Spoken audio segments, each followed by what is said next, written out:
सोमवार को जब मैं वीडियो बना रहा हूँ तो एक ऐसी मूवी का है जिसको देखने के बाद मैंने कुछ भी नहीं किया 2 दिन तक। क्योंकि मूवी देखने के बाद जब आप इसके बारे में सोचने बैठते हो तो एक के बाद एक आपके माइंड ब्लोन मूवमेंट आने लगते हैं। तो ये मूवी और भी ज़्यादा स्पेशल बनती जाती है आपके लिए। और कुछ मूवीज ऐसी होती है जो देखने के बाद लंबे टाइम तक आपके साथ रहती है। ये भी उनमें से ही एक बन जाएगी। जी हाँ, मैं बात कर रहा हूँ यूआई मूवी की, जो कि कन्नड़ा लैंग्वेज की मूवी है, जिसको हिंदी में भी डब करके रिलीज किया गया है थिएटर्स में, जिसको उपेंद्र ने लिखा, डायरेक्ट किया और उसमें एक्ट भी किया है। जहाँ पे इस मूवी के बारे में कोई भी कुछ भी स्पॉइल नहीं कर सकता कुछ भी बता के, क्योंकि मूवी ही कुछ इसी तरह बनाई गई है। और अगर आप ये मूवी देखने से पहले वीडियो देख रहे हो तो stick with the video till the end, क्योंकि मेरे पास बहुत सी ऐसी चीजें हैं जो कि इस मूवी को समझने में आपकी हेल्प करेगी। इवन तो मैंने 2 दिन इस मूवी के बारे में सोचा है, पर इसके बावजूद भी मैं नहीं बोल सकता कि मैंने जो कुछ भी समझा इस मूवी के बारे में वो 100% सच हो। क्योंकि मूवी की ब्यूटी यही है कि 10 लोग अगर इस मूवी को देखेंगे तो 10 अलग अलग चीज़ें समझ के निकलेंगे। तो डेफिनेटली आप कमेंट्स में मुझे करेक्ट कर सकते हो या अपना ओपिनियन शेयर कर सकते हो। मूवी के बारे में बात करें तो जब इसका ट्रेलर आया था तो बहुत से लोगों को एक क्रिंज फील हो रहा था, और एक क्रिंज आपको मूवी देखते टाइम भी फील होगा। पर जैसे जैसे मूवी में आगे बढ़ता गया मुझे फील होने लगा कि ये जो क्रिंजीनेस ऐड की गई है वो मूवी के अंदर जानबूझ के ऐड की गई है। अब इसको आप ऐसे समझ सकते हो कि जैसे इंसेप्शन में ड्रीम के अंदर के ड्रीम में टाइम और भी ज़्यादा स्लो होता था, वैसे ही यहाँ पे मूवी के अंदर एक और मूवी चल रही होती है, जिसके चलते क्रिंज का जो लेवल है वो और भी ज़्यादा इंक्रीज होता जाता है। और जब आप मूवी देखोगे तो मूवी के अंदर की दुनिया आपको नॉर्मल लगेगी और मूवी के अंदर की जो मूवी है वो और ज़्यादा क्रिंज लगेगी, जो कि बोल सकते हैं कि एक तरह से जानबूझ के किया होगा। और इसको एक क्रिएटिव चॉइस मान सकते हैं, क्योंकि मूवी के अंदर जो यूआई नाम की मूवी चल रही है उसके अंदर बीजीएम, गाने, इवन गाने के लिरिक्स, ये सभी चीजें बॉर्डर लाइन क्रिंज आपको लगेगी, जिसको डेलिबरेटली किया गया होगा। अब बात करें मूवी की मेन थीम की, तो मूवी की जो मेन थीम है वो है ह्यूमन साइकोलॉजी, जिसको मास लेवल पे किस तरह से मैनिपुलेट किया जा सकता है और उसके अंजाम क्या क्या हो सकते हैं, इस चीज़ को मूवी फोकस में रखती है। और इसके साथ बहुत सी चीज़ों के बारे में मूवी बात करती है, जहाँ कल की भगवान के अवतार के आड़ में ये मूवी आपको ह्यूमन साइकोलॉजी का एक अच्छा खासा पार्ट पढ़ा के जाती है। और किस तरह से आज के टाइम में लोग जो अपनी लाइफ से फोकस को मिस कर चुके हैं, उनके लिए ये मूवी एक तरह से उनकी लाइफ में वापस से फोकस बनाने का काम करती है। अब सुनने में जितना अजीब और अनबिलीवेबल आपको लग रहा है,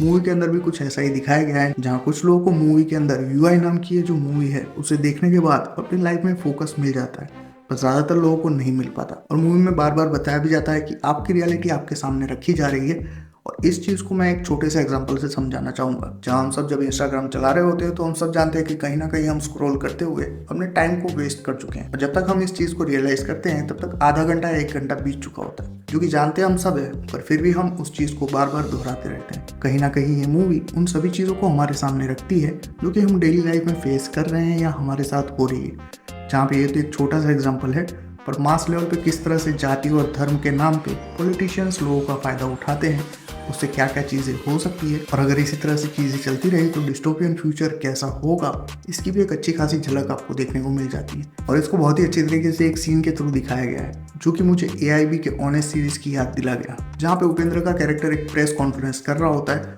और वो सिर्फ 2 ही वर्ड बोलता है,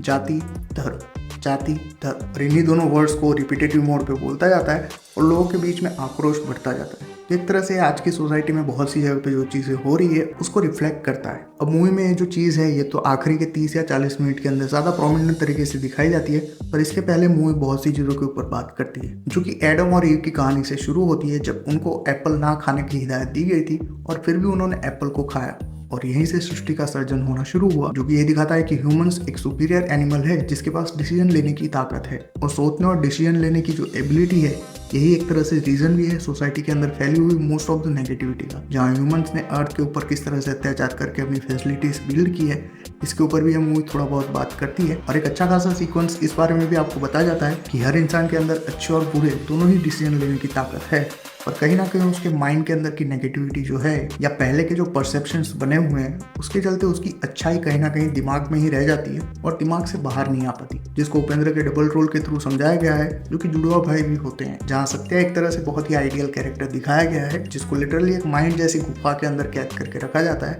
और उससे वो किस तरह से धीरे धीरे बाहर आता है। ये दिखाता है कि हर इंसान के अंदर कहीं ना कहीं अच्छाई दबी हुई है, पर उस अच्छाई को बाहर लाने के लिए बहुत ही स्ट्रगल करना पड़ता है। और इस चीज को एक छोटे से सीन के थ्रू समझाया गया है, जहाँ उनकी माँ को दिखाया गया है और एक के बाद एक उनके लेफ्ट और राइट हैंड के ऊपर फोकस किया गया है, जो कि दिखाता है कि इंसान के अंदर अच्छे और बुरे दोनों तरह के डिसीजन और काम करने की एबिलिटी है। और साथ ही रिलीजन और भगवान के ऊपर भी मूवी काफी अच्छा खासा प्रहार करती है, जहाँ मूवी के अंदर उपेंद्र का जो इविल वर्जन दिखाया गया है वो सॉर्ट ऑफ कल्कि भगवान का अवतार भी दिखाया है, जो लोगों को सत्ययुग में लाने के लिए किस तरह से अलग अलग काम करता है। ये सभी चीजें आपको देखने को मिलती है। और साथ ही सत्या का जो कैरेक्टर है, जो एक बेहतर सोसाइटी बना रहा होता है और लोग उसको फॉलो भी करते हैं। और एक टाइम ऐसा भी आता है जब लोग ही उसके खिलाफ हो जाते हैं, सिर्फ और सिर्फ भगवान के नाम पे। अब ऐसा क्यों होता है ये तो एग्जैक्टली मैं नहीं बता सकता, पर मूवी के अंदर बहुत ही अच्छी तरीके से इसको समझाया गया है, जहाँ पर सत्या का कैरेक्टर बोलता भी है कि मैं उस भगवान की इज्जत करता हूँ जिन्होंने सृष्टि का सर्जन किया है, पर उन भगवान की नहीं जिनका सर्जन इंसानों ने किया है, जो कि बहुत ही अच्छी तरीके से इस चीज को समराइज कर देता है मेरे ख्याल से। पर इन सभी चीजों को दिखाने के बाद भी मूवी रुकने का नाम नहीं लेती, क्योंकि मूवी में आखिरी में एक मोनोलॉग दिखाया गया है और ये मोनोलॉग भी काफी अच्छी तरीके से सोसाइटी के लोगों और उनकी प्रॉब्लम्स को एड्रेस करता है, जहाँ पे बोला भी जाता है कि लोग इन सभी प्रॉब्लम्स के बारे में अच्छे से जानते हैं और कहीं ना कहीं डीप डाउन उनको ही पता है, पर इसके बावजूद भी वो बड़े बड़े लीडर्स के भरोसे बैठे रहते हैं ये मान के कि वो उनकी प्रॉब्लम्स को सॉल्व करेंगे। और यही वो फोकस है जो बहुत से लोगों की लाइफ में मिसिंग होता है, जहाँ पे अगर अपनी प्रॉब्लम्स को हमें सॉल्व करना है तो हमारी लाइफ में ये फोकस होना चाहिए। और कहीं ना कहीं ये मूवी उसी फोकस को ढूंढने के बारे में है, जो कि बहुत से लोगों का अपनी लाइफ से मिस हो चुका है। और मूवी की हाईलाइट है आखिरी के 30 मिनट, जहाँ पे जिस डिस्टोपियन फ्यूचर को दिखाया गया है हमारे सामने, वो काफी डार्क और वाइल्ड बन जाता है, जो कि ब्लैक मिरर के किसी एपिसोड की तरह आपको लगेगा, जहाँ पे आज के टाइम में भी जो चीजें हो रही है उन सभी चीजों को इंटू 100 करके दिखाया गया है आखिरी के 30 मिनट में, जहाँ लोगों की हालत ऐसी हो चुकी है कि उनके शरीर पे कपड़े नहीं है, पर इसके बावजूद भी कहीं ना कहीं उनके आसपास हो रही प्रोग्रेस के लिए वो लोग खुश होते हुए नजर आते हैं। और जब कोई इस चीज को क्रिटिसाइज करता है तो उसको एंटी नेशनल घोषित कर दिया जाता है। पर एक बार देखने के बाद तो मुझे इतना ही समझ में आया, पर डेफिनेटली मैं इसको 2-3 बार और देखना चाहूंगा जब ये OTT के ऊपर आ जाएगी, तब शायद मुझे थोड़ा सा और भी क्लियर पता चलेगा कि इस मूवी में और कौन कौन से मैसेजेस दिए गए हैं। और अगर आपने मूवी देख रखी है तो आप भी अपने ओपिनियन शेयर कर सकते हो, या मेरी कही हुई किसी बात में अगर कोई करेक्शन हो तो वो भी कर सकते हो। विद दैट बीइंग सेड, मैं चला उपेंद्र की डायरेक्ट की हुई और भी मूवीज देखने के लिए। अगर वीडियो पसंद आए तो लाइक कर देना, चैनल पे नए हो तो सब्सक्राइब कर लेना। मैं मिलता हूँ इसी तरह के एक और वीडियो में, तब तक कीप बीइंग फिक्शन फैंस।